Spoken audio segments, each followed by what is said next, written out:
Kalian merasa hebat, merasa tinggi, merasa besar, tergantung yang kalian konsumsi. Kayak tadi loh, laptopmu merek apa, HP-mu merek apa, bajumu tipe apa. Itu kemudian jadi pembentuk identitasmu. Alah, jaket kayak gitu, paling 80.000. Nih yang saya pakai. Gitu aja.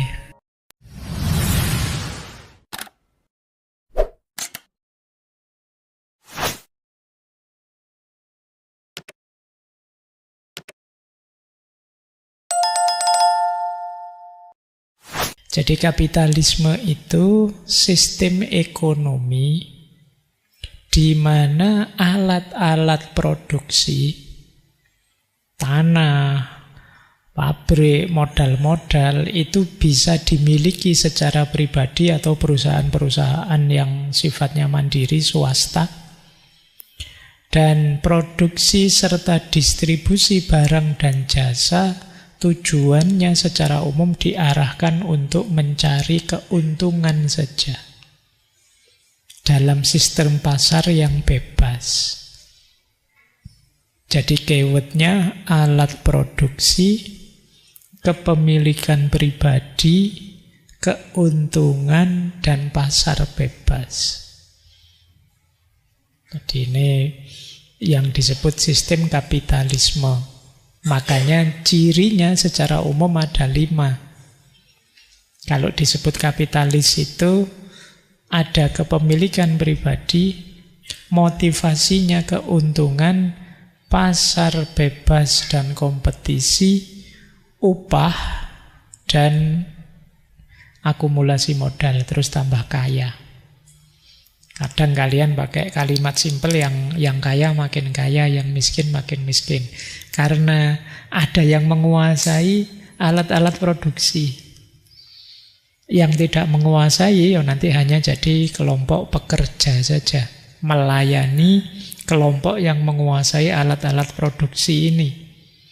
Pada akhirnya ketika dia tambah kaya, nanti akan melahirkan malam hari ini yang kita bahas ya, namanya leisure class.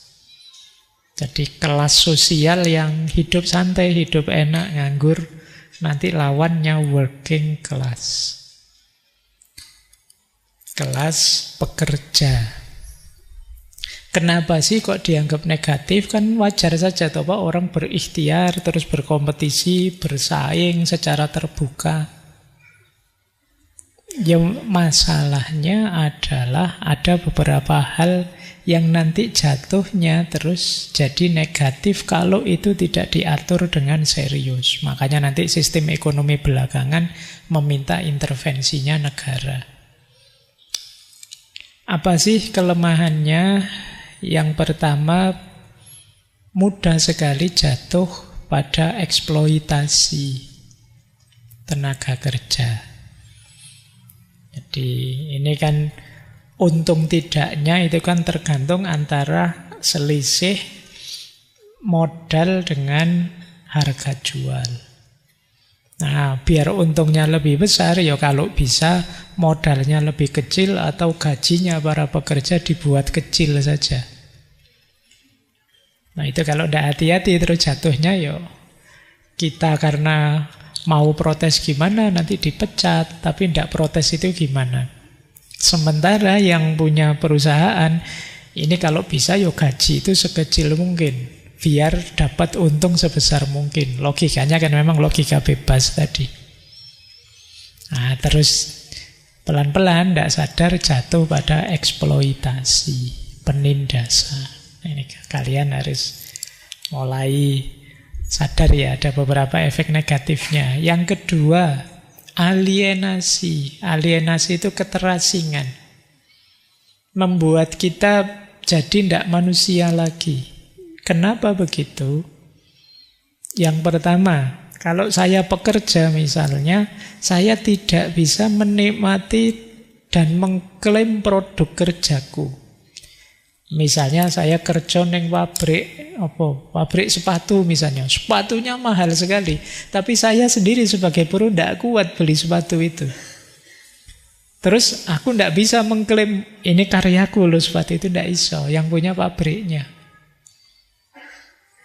Jadi ini membuat saya, wong itu saya yang bikin, tapi saya tidak bisa ngaku milik saya dan tidak bisa ngaku itu buatan saya. Nah ini membuat kita terasing dari diri kita sendiri. Beda kayak ngaji gini kan saya bisa bilang, oh itu ngaji filsafat saya dong. Itu bisa ngomong gitu, wong aku sih ngomong. Orang percaya saja, tapi begitu kalian jadi pegawai nanti, jadi buruh, tenaga kerja, tidak bisa mengklaim dirimu. Yang kedua, banyak tidak manusiawi. Kenapa? Ada rutinitas kerja yang sifatnya, kalau bahasa sederhananya, kita jadi kayak mesin. Berangkat jam 8, nanti pulang lagi jam 8 malam, jam 8 sampai jam 8. Jadi, dan tiap hari begitu, kita jadi kayak robot. Zaman saya kuliah, ada yang bilang, orang-orang Bantul sebelah selatan, kalau yang kerjanya di Jogja, itu wajahnya mesti yang sebelah kanan hitam separuh. Karena dia berangkat pagi-pagi kena matahari, bagian kanannya, matahari dari timur. Ini nanti pulangnya sore mataharinya dari barat, wajah kanan lagi lah kena. Jadi akhirnya guyonannya dulu begitu. Jadi dulu kan banyak yang naik sepeda itu dari Bantul ke Jogja itu. Wah itu wajahnya tidak imbang. Jadi yang separuh gelap, yang separuh terang. Itu guyonannya begitu. Itu sindiran pada betapa rutinitas hidup ini kadang-kadang membuat kita jadi tidak manusiawi. Nah, kalian ngitung sendiri ya. Kalian kerjanya di daerah mana, nanti coba dicek. Atau tiap hari banyak di jalannya, mungkin paru-paru mau kena dan lain sebagainya. Itu mesti begitu. Yang ketiga, hubungan antar manusia juga kemudian jadi transaksional. Jadi transaksional itu, kalau saya berhubungan dengan orang, saya menyebutnya relasi. Dan di situ parameter saya adalah aku dapat apa dari dia, untung apa aku dari dia. Jadi tidak melihat manusia ketemu manusia, tapi uang ketemu uang. Kalian bayangkan kalau kalian masuk mall misalnya, itu kan pegawai-pegawainya itu begitu ramah sekali sama kalian, berharap kalian beli. Tapi kalau sudah kelihatan tidak bawa uang, ya mesti kamu dicueki. Jadi nilai dirimu itu dilihat kantongmu saja. Ini yang disebut relasi yang transaksional. Jadi ini yang membuat alienasi ketiga. Alienasi keempat, hidup jadi tidak bisa. Kayak kemarin kita belajar filsafat, target kebahagiaan, menetapkan tujuan hidup, yang mau target gimana lagi, mulai pagi sampai malam ya rutinnya seperti itu. Jadi privilege keistimewaan untuk bisa refleksi, kontemplasi mendalam, menemukan makna hidup. Itu ya bagi kelompok-kelompok ini ya sulit. Kalau kalian mungkin sekarang masih gampang saja refleksi, kontemplasi, belajar. Tapi mereka tidak segampang itu. Waktunya habis untuk kerja. Dan ini yang dilihat oleh Karl Marx, pekerja-pekerja zaman itu. Terus kemungkinan terjadi overproduksi. Overproduksi itu produksi barang melampaui kemampuan masyarakat untuk membelinya. Kenapa begitu? Ya karena yang membeli kan kelompok pekerja tadi. Sementara kelompok pekerja tadi tidak kuat untuk membeli bahkan produk yang dia bikin sendiri. Daya beli mereka terbatas. Akhirnya pasarnya jenuh overproduksi barangnya tidak laku, terus krisis ekonomi. Akhirnya membuat strategi seolah-olah kita butuh barang ini loh, so kita harus beli barang itu loh. Terus kita tertipu oleh iklan-iklan, biar dagangannya laku. Akhirnya kan terus di kamar kita itu ada berapa banyak barang yang tidak ada gunanya sekarang. Mungkin ada yang langganan Shopee, langganan Tokopedia itu ya, kamu nunggu 11.11, 12.12 itu sampai melekan jam 12 malam. Terus kalau sudah begitu kamu jor-joran beli, wah beli ini, beli itu, terus barangnya nyampe kamu geleng-geleng, iki opo yang dikirim, kan sering begitu. Kenapa begitu? Ya mereka strateginya memang seperti itu, berhubungan dengan overproduksi tadi. Terus ketimpangan kelas. Ada kelas borjuis, ini versinya Karl Marx ya. Ada kelas proletar. Nanti kalau di Veblen ada leisure class dan working class. Kelompok santai dan kelompok pekerja. Nah, meskipun nanti menurut Karl Marx ramalannya, tapi tidak terbukti sampai sekarang, bahwa kapitalisme itu akan menghancurkan dirinya sendiri. Kenapa menghancurkan dirinya sendiri? Karena situasinya kan jomplang ini. Kelompok borjuis enak terus, kelompok proletar tidak enak terus. Lama-lama mereka akan sadar terus berontak. Terjadi revolusi. Kalau sudah revolusi, ganti sekarang.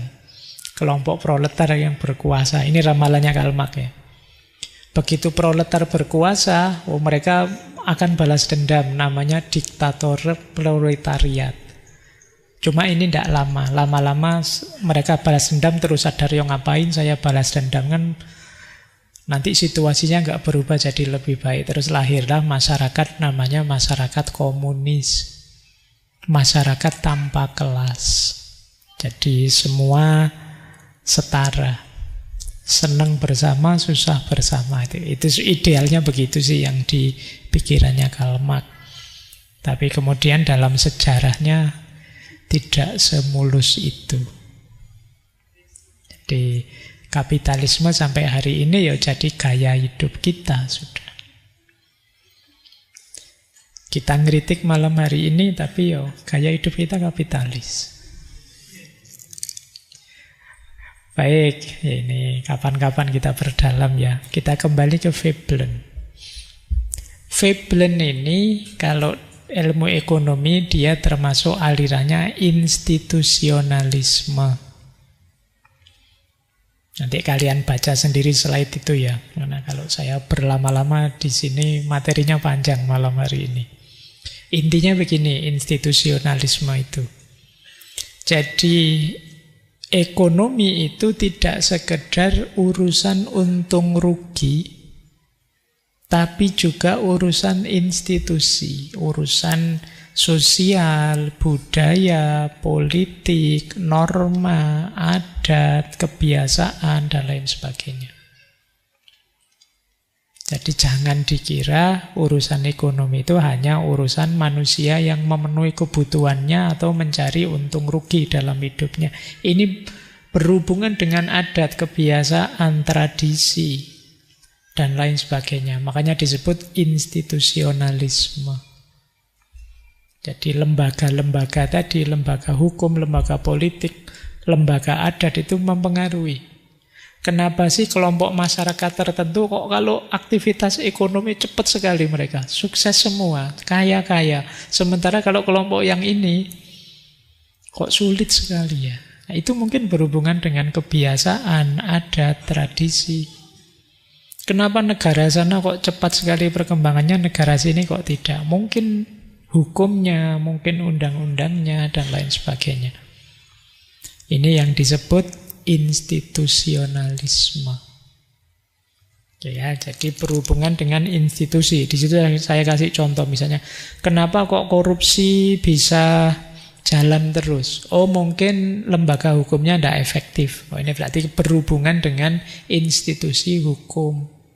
Kenapa subsidi BBM itu sulit sekali dihapus? Oh, mungkin karena sudah jadi kebiasaan sosial atau dianggap hak oleh masyarakat tertentu, sehingga sulit menghapusnya.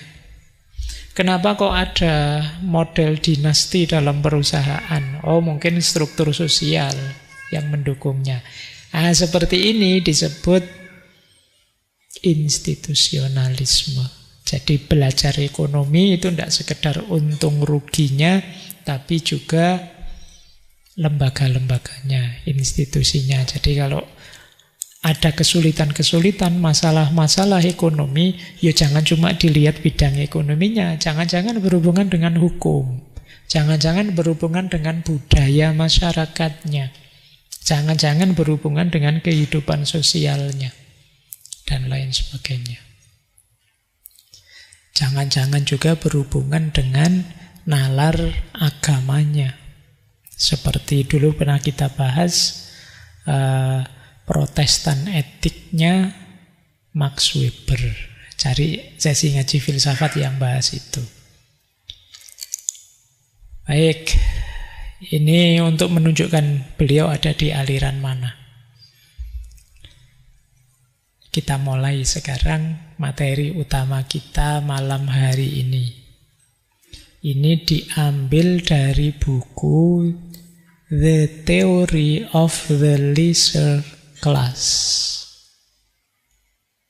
Cari bukunya gratis banyak.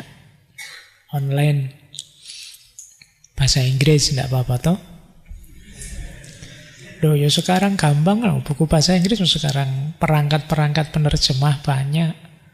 Jadi sekarang tidak ada alasan males, tidak ada alasan susah, fasilitas apa, difasilitasi semua sekarang oleh teknologi digital kita. Ini buku lama, sekitar 1889, karya pertama beliau. Nah, beliau melihat di masyarakat itu ada dua kelas. Istilahnya kelas ya, kelompok masyarakat maksudnya. Yang pertama leisure class. Leisure itu artinya santai sebenarnya kalau letterleknya ya. Ada yang menerjemahkan waktu luang. Nah, cuma santai tidak seperti kalian. Maksudnya tidak begitu. Jadi apa sih leisure class? Leisure class ini kelas atas yang tidak perlu kerja untuk memenuhi kebutuhan hidupnya. Yang kerja orang lain. Dia cuma ngawasi, melihat saja. Mereka ini kelompok orang kaya. Mereka tiap hari apa? Memamerkan kekayaannya, menampakkan statusnya. Tidak melakukan kerja produktif. Karena yang harus dia lakukan diwakili orang lain. Pembantunya banyak, karyawannya banyak. Gaya hidupnya mewah. Nah, kita kan kadang nyinyir melihat kelompok ini. Tapi kalau kata Veblen, seringkali justru kiblat kita itu kelompok ini. Yang kita kejar-kejar itu kelompok ini. Kadang-kadang kamu sampai dibelani utang, pinjol itu biar bisa gaya seperti kelompok ini. Beli HP terbaru lah, beli motor paling update lah, beli. Selalu kamu gayanya seperti itu. Ini leisure class namanya. Jadi statusnya tinggi di masyarakat, tapi sebenarnya dia bukan kelas produktif. Dalam arti mereka tidak bekerja. Mereka menikmati kekayaan saja. Kebalikannya working class, kelas pekerja. Kalau ini orang-orang yang melakukan pekerjaan produktif, baik fisik, manual maupun intelektual. Jadi termasuk kita, saya itu ya masih working class. Tidak bisa disebut leisure class. Saya tidak bisa diam saja. Kalau saya diam saja bubar, tidak makan, tidak harus nulis-nulis buku, harus ngajar-ngajar. Itu beda dengan leisure class. Nah, working class ini kata Veblen jumlahnya lebih besar, tapi statusnya dianggap lebih rendah di posisi apapun. Dan biasanya mereka ini gaya hidupnya ingin meniru leisure class, biar dianggap naik kelas. Jadi meskipun itu secara ekonomi sebenarnya tidak efektif.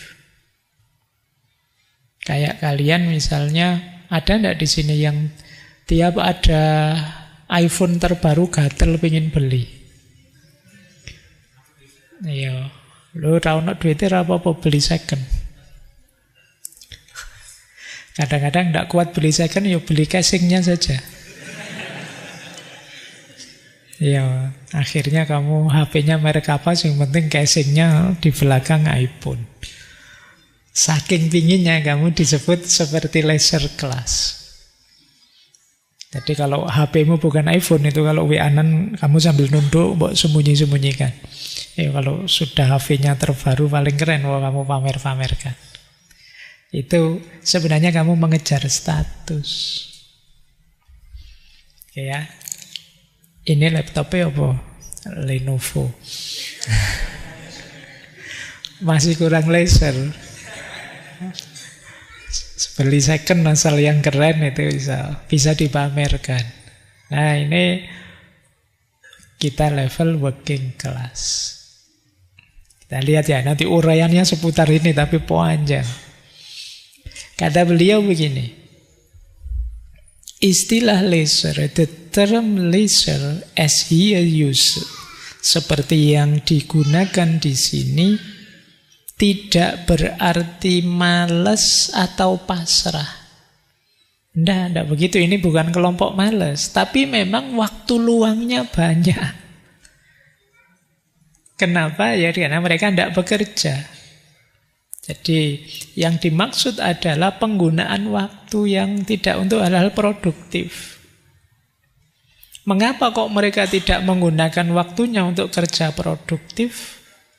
Yang pertama, karena mereka merasa kerja produktif itu sudah tidak levelnya mereka.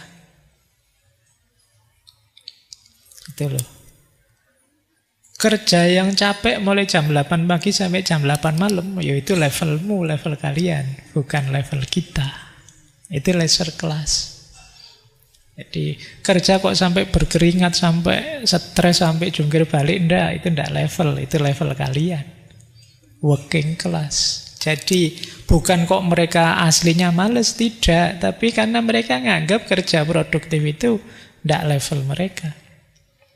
Yang kedua, untuk menunjukkan bahwa saya sudah mampu secara finansial untuk membiayai hidup. Jadi tidak perlu kerja secapek itu, tidak perlu sejungkir balik itu. Itulah kenapa terus disebut leisure class. Jadi kalau kamu tanya, Pak itu berarti males Pak, tidak ngapa-ngapain. Iya, tidak ngapa-ngapain, tapi bukan berarti mereka tidak punya apa-apa. Mereka punya segalanya. Itulah kenapa mereka milih santai-santai saja hidupnya, leisure. Kamu tidak boleh iri, makomnya belum nyampe. Ayo, oke ya, cuma ini definisinya, nanti kita lihat mekanismenya ya. Terus, nah, kenapa kok bisa lahir Pak kelompok seperti ini? Awalnya sebenarnya model kapitalisme tadi. Diawali dari bergesernya masyarakat primitif ke masyarakat kelas. Jadi dalam sejarahnya manusia ada fase dari istilahnya Veblen ya, masyarakat barbar menuju masyarakat yang berkelas. Jadi dulunya mungkin nomaden, pindah-pindah, kemudian bercocok tanam, kemudian membagi pekerjaan. Nah, dengan membagi pekerjaan ini nanti ada pekerjaan yang sangat penting, sangat produktif, sangat dominan. Ada yang pekerjaan tidak penting. Pada akhirnya nanti kelompok yang kuat mendominasi. Yang memegang tadi loh, alat-alat produksi, memegang modal, tanah, dan lain sebagainya. Ini akan jadi kelas dominan. Yang kedua, munculnya kepemilikan pribadi. Kalau sebelumnya barang-barang itu milik bersama, tapi begitu tidak nomaden lagi, bertani, tinggal di satu tempat, mulai dibagi-bagi. Ini tanahku ya, jatahmu yang mana? Ini nanti ada yang dapat banyak, ada yang dapat sedikit. Akhirnya yang dapat banyak ya menguasai. Bisa mengontrol yang punyanya sedikit atau tidak punya apa-apa. Saya sebenarnya kemarin punya sedikit sih, tapi karena ada kebutuhan mendadak, ya sudahlah, tak jual saja, saya tukar dengan kebutuhan tadi. Terus lama-lama nanti ada yang luas sekali penguasaannya. Yang ketiga, ya kapitalisme tadi, industrialisasi. Jadi ada kelompok borjuis, ada kelompok proletar. Borjuis ini nanti cenderung melahirkan leisure class, pemilik modal. Pekerja pabrik cenderung jadi workman class, atau kita sebut saja working class, kelas pekerja. Jadi akarnya di situ. Karena sejak awal kemudian ada mereka yang dominan, yang menguasai, ada yang terpinggirkan, lama-lama muncul kelompok yang kaya makin kaya tadi. Dari masyarakat yang semula nomaden, sekarang masyarakat yang tinggal, kemudian membagi-bagi sumber daya, ada yang dapat banyak, ada yang dapat sedikit, kemudian ada pembagian kerja, ada yang kerja di ranah produktif, ada di ranah yang kurang produktif. Di situ mulai lahir kelas-kelas. Kalau zaman sebelumnya, yo apa-apa bareng-bareng, kepemilikan bersama. Kalau perlu ya saling tukar. Aku punya apa, kamu punya apa. Aku butuh apa, kamu butuh apa. Kita saling bertukar. Bahkan nanti suami istri pun yo kerjanya bareng-bareng. Ke sawah yo bareng-bareng ke sawah. Tapi belakangan terus muncul pembagian-pembagian kerja. Yang laki-laki kerjanya di luar rumah, yang perempuan di dalam rumah. Yang di luar rumah dapat wilayah produktif, menghasilkan. Kerja di luar rumah kan dapat uang. Sementara yang perempuan dapat jatah di dalam rumah. Di dalam rumah dia tidak produktif. Meskipun yo kerja dan banyak, mungkin lebih capek daripada yang di luar rumah. Ibu di rumah itu kan yo mulai bangun sampai mau tidur lagi, ada saja yang dikerjakan. Bapak kerjanya di luar rumah, kadang-kadang di kantor. Yo jam 8 berangkat ke kantor, nanti sampai kantor ngobrol-ngobrol sama temennya, guyon-guyon, terus buka laptop, terus ngapain gitu, terus nanti sore pulang. Nggak terlalu capek sih, tapi kan alasannya kerja seharian lo ini. Terus akhir bulan dapat gaji. Yang itu terus sebagian diberikan ke istrinya. Kemudian dengan logik seperti ini kan terus muncul kalimat laki-laki mencari uang, perempuan menghabiskan uang. Ya kan, levelnya jadi jatuh. Kenapa? Dapat pembagian kerja yang tidak produktif. Padahal itu tadi dibagi bareng-bareng itu ya kesepakatan bersama. Ya wes, biar yang dalam rumah ada yang ngurusi, wong ada anak segala, yang di luar rumah jatahnya suami. Tapi karena yang satu produktif, yang satu tidak, ya kan logiknya jadi begitu. Suaminya capek-capek nyari uang, istrinya menghabiskan uang saja. Nah ya, jatuh sudah yang sebelah sana. Padahal itu tadi bukan maunya perempuan saja, ya memang kebutuhan hidupnya begitu. Baik, itulah terciptanya leisure class. Nanti ada hubungannya dengan perempuan.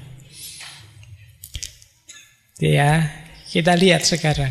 Apa sih yang dilakukan leisure class ini, kelompok santai ini? Yang pertama, mengumpulkan properti.